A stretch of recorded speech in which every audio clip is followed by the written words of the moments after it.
हारे का सहारा, खाटू नरेश, बाबा श्याम, शीश के दानी, 3 बाण धारी, नीले घोड़े का सवार, लखदाता खाटू श्याम जी। मेरे प्रिय साथियों, जितने निराले बाबा श्याम के नाम है, उससे भी ऊंची उनकी महिमा है। कहते हैं इनके दरबार से कोई खाली हाथ नहीं लौटता। आज हम जानेंगे कि बाबा खाटू को शीश के दानी क्यों कहते हैं। खाटू श्याम मंदिर का रहस्य क्या है? कौन है बाबा खाटू श्याम और कैसे बने बाबा श्याम? इनके पीछे कौन सी पौराणिक कथा है? चलिए जानते हैं बाबा खाटू श्याम जी की पूरी कहानी। खाटू श्याम जी भगवान श्री कृष्ण के कलयुगी अवतार हैं और उनका संबंध महाभारत काल से माना जाता है। इनका वास्तविक नाम बर्बरिक है। ये पांडु पुत्र भीम के पुत्र घटोत्कच और घटोत्कच के पुत्र बर्बरिक थे। बर्बरिक ही बाद में खाटू श्याम कहलाए। खाटू श्याम जी की अपार शक्ति और क्षमता से प्रभावित होकर भगवान श्री कृष्ण ने इन्हें कलयुग में अपने नाम से पूजे जाने का वरदान दिया था। लेकिन इसके पीछे एक रोचक कथा प्रचलित है। बताते हैं कि जब महाभारत युद्ध शुरू हो रहा था तो उस समय बर्बरिक को अपनी माता से महाभारत युद्ध के बारे में पता चला। बर्बरिक ने भी युद्ध में जाने की इच्छा जाहिर की।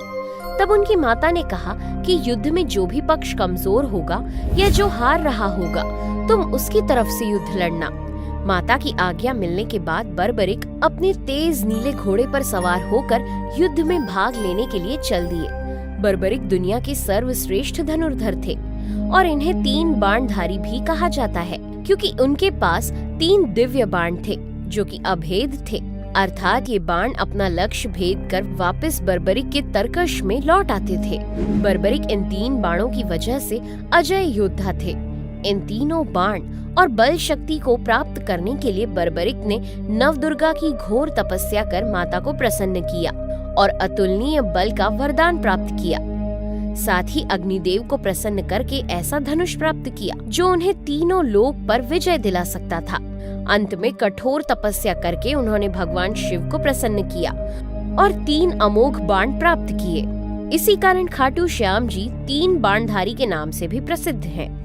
ऐसा माना जाता है कि महाभारत युद्ध को समाप्त करने के लिए बर्बरिक के 3 बाण ही काफी थे। इनके बल पर वे कौरवों और पांडवों की पूरी सेना को समाप्त कर सकते थे। जब भगवान श्री कृष्ण को पता चला कि बर्बरिक महाभारत के युद्ध में शामिल होने के लिए निकल चुके हैं, तो उन्होंने बर्बरिक को रोकने की योजना बनाई। श्री कृष्ण जानते थे कि बर्बरिक हारे हुए पक्ष की ओर से लड़ने के लिए रवाना हुए हैं। महाभारत के युद्ध में कौरवों की हार निश्चित है। ऐसे में अगर बर्बरिक कौरव पक्ष की ओर से लड़ेंगे तो परिणाम कुछ और ही होगा। पांडव ये युद्ध नहीं जीत सकेंगे और धर्म की हार हो सकती है। तब पांडवों और धर्म की जीत के लिए श्री कृष्ण ब्राह्मण का भेष धारण कर बर्बरिक के सामने उपस्थित हुए और उन्हें रोककर परिचय देने को कहा। जब बर्बरिक ने स्वयं के युद्ध में शामिल होने के बारे में बताया तो श्री कृष्ण ने उनसे कहा कि मात्र 3 बाण लेकर तुम महाभारत का युद्ध लड़ने जा रहे हो। इस पर बर्बरिक ने जवाब देते हुए कहा कि ये कोई सामान्य बाण नहीं है। एक बाण से ही युद्ध में विजय प्राप्त की जा सकती है। ये सुनकर श्री कृष्ण ने उन्हें वहां मौजूद एक वृक्ष के सारे पत्तों को एक ही बाण से भेदने की चुनौती दी। दोनों ही पीपल के वृक्ष के नीचे खड़े थे। बर्बरिक ने चुनौती स्वीकार करते हुए एक बाण निकाला और पेड़ की तरफ छोड़ दिया। कुछ ही समय में बाण ने एक एक करके पेड़ के सारे पत्तों को छेद दिया। इसी दौरान एक पत्ता टूटकर नीचे गिर गया। कृष्ण जी ने उस पत्ते पर यह सोचकर पैर रखा कि ये छेद होने से बच जाएगा, लेकिन सभी पत्तों को छेदता हुआ वो तीर श्री कृष्ण के पैरों के इर्द गिर्द चक्कर लगाने लगा। तब बर्बरिक ने कहा कि प्रभु, आपके पैर के नीचे एक पत्ता दबा है, कृपया पैर हटा लीजिए, क्योंकि मैंने तीर को सिर्फ पत्तों को छेदने की आज्ञा दी है, आपके पैर को छेदने की नहीं। बर्बरिक के इस चमत्कार को देखकर कृष्ण जी आश्चर्यचकित रह गए। इसके बाद श्री कृष्ण ने बर्बरिक से पूछा कि वो युद्ध में किस ओर से शामिल होंगे। इस पर बर्बरिक ने अपनी माँ को दिए वचन को दोहराते हुए निर्बल और हार रहे पक्ष की ओर से लड़ने की बात कही। भगवान श्री कृष्ण ये बात अच्छी तरह से जानते थे कि बर्बरिक प्रतिज्ञावश हारने वाले का ही साथ देंगे। अगर कौरव हारते हुए नजर आए तो पांडवों के लिए संकट खड़ा हो जाएगा, और यदि पांडव बर्बरिक के सामने हारते नजर आए तो फिर वो पांडवों का साथ देगा। इस तरह वो दोनों तरफ की सेना को एक ही तीर से खत्म कर देगा। तब श्री कृष्ण ने एक हल निकाला। भगवान श्री कृष्ण ने बर्बरिक से दान की इच्छा प्रकट की। बर्बरिक ने कहा, मांगो ब्राह्मण, क्या चाहिए? ब्राह्मण रूपी श्री कृष्ण जी ने कहा कि किंतु तुम दे न सकोगे। इस पर बर्बरिक ने उन्हें दान का वचन दिया और दान मांगने को कहा। तब भगवान कृष्ण ने उनसे कहा, उसका शीश अर्थात सिर का दान मांग लिया। जब भगवान श्री कृष्ण ने शीश का दान मांगा तो बर्बरिक समझ गए कि ये कोई साधारण ब्राह्मण नहीं हो सकता। तब उन्होंने ब्राह्मण रूपी कृष्ण जी से उनके वास्तविक रूप से अवगत कराने का अनुरोध किया। वीर बर्बरिक समझ गए थे कि इस तरह का दान कोई ब्राह्मण नहीं मांगेगा। तब श्री कृष्ण बर्बरिक के सामने अपने वास्तविक रूप में आए। भगवान के कहने पर बर्बरिक अपना शीश देने के लिए तैयार हो गए, लेकिन उन्होंने भगवान से कहा कि मैं महाभारत का युद्ध देखना चाहता हूँ। मैंने सुना है कि इतना बड़ा युद्ध ना तो कभी लड़ा गया और ना ही कभी लड़ा जाएगा। ये अवसर मुझसे मत छीनिए। श्री कृष्ण इस बात के लिए तैयार हो गए। श्री कृष्ण ने कहा कि धड़ से अलग होने के बाद भी तुम्हारा शीश जीवित रहेगा। आंखें सब देख सकेंगी और कान सब सुन सकेंगे। बर्बरिक ने फाल्गुन माह की द्वादशी को अपने शीश का दान दिया था और इस तरह वो शीश के दानी कहलाए। उन्होंने स्वयं अपना शीश काटकर श्री कृष्ण को दान कर दिया। उसके बाद श्री कृष्ण ने एक ऊंचे स्थान पर बर्बरिक का सिर रख दिया, जहां से वो महाभारत का पूरा युद्ध देख सके।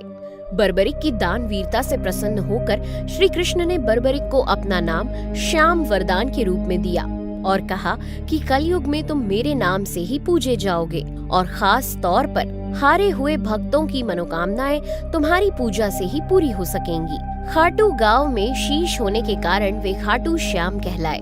आज खाटू में ही बाबा श्याम का पावन मंदिर है।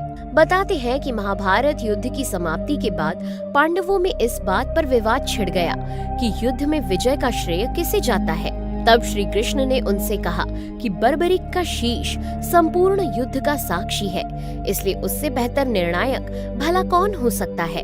वो ही इसका सही जवाब दे सकता है। सभी इस बात पर सहमत हो गए और जहां बर्बरिक का सिर रखा था वहां चल दिए। बर्बरिक ने कहा कि इस युद्ध में सबसे बड़ी भूमिका श्री कृष्ण की है। पूरी युद्ध भूमि में मैंने सुदर्शन चक्र को घूमते देखा है। श्री कृष्ण ही युद्ध कर रहे थे। हारने वाले भी वही थे और जीतने वाले भी वही थे। बर्बरिक की बातें सुनकर पांचों पांडवों का सिर लज्जा से झुक गया। खाटू श्याम मंदिर का रहस्य। मान्यताओं के अनुसार कलयुग की शुरुआत में राजस्थान के सीकर के खाटू श्याम गांव में बर्बरिक का शीश मिला था। कहा जाता है कि ये अद्भुत घटना जब घटी तो पाया गया कि जहां पर बर्बरिक का शीश दफनाया गया था वहां पर रोजाना एक गाय आती थी और स्वयं ही गाय के थन से दूध बहने लगता था। ये देखकर वहां खुदाई की गई, जिसके बाद इसी स्थान पर बर्बरिक का शीश प्रकट हुआ। इसके बाद लोगों ने सोचा कि इस सिर का क्या किया जाए।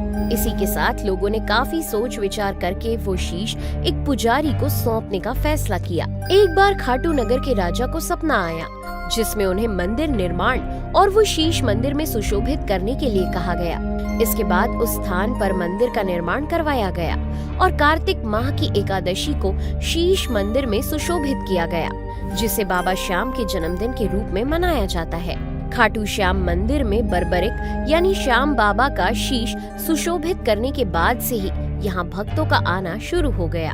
बताते हैं कि मूल मंदिर 1027 ईस्वी में रूप सिंह चौहान और उनकी पत्नी नर्मदा कंवर द्वारा बनाया गया था। मारवाड़ के शासक ठाकुर के दीवान अभय सिंह ने ठाकुर के निर्देश पर 1720 ईस्वी में मंदिर का जीर्णोद्धार कराया था।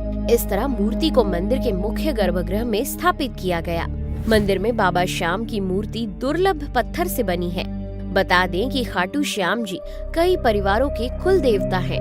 इन मंदिर को लेकर मान्यता है कि बाबा के दरबार में जो भी सच्चे मन से आता है उसकी मनोकामना जरूर पूरी होती है। श्याम सरकार उसका जीवन खुशियों से भर देते हैं।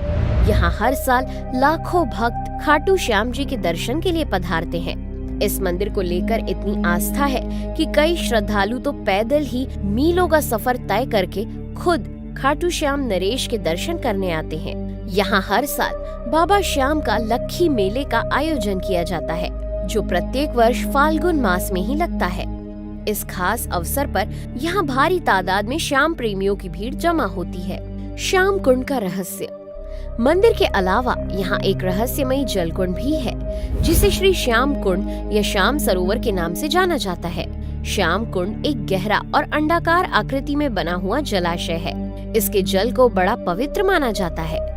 मान्यता है कि श्री खाटू श्याम जी का शीश जिस धरा के भाग से अवतरित हुआ था, वो श्याम कुंड ही है। ये कुंड 12 महीने पवित्र जल से भरा रहता है। कुंड का जल जमीन से निकलता है। ऐसा कहा जाता है कि कुंड में जल पाताल से आता है। इसी कुंड से बर्बरिक के शीश ने श्याम रूप में अवतार लिया था। इसलिए इस कुंड के जल को अमृत के समान और पवित्र माना जाता है। श्री श्याम कुंड को खाटू का तीर्थ जलाशय भी कहा जाता है। कहते हैं इस कुंड में स्नान करने से पापों का नाश होता है और पुण्यों की प्राप्ति होती है। श्याम कुंड के जल का चरणामृत ग्रहण करने से आत्मिक शक्ति का अनुभव होता है, क्योंकि इसके जल में बड़ी अद्भुत शक्ति है। उम्मीद करते हैं कि आपको ये जानकारी पसंद आई होगी।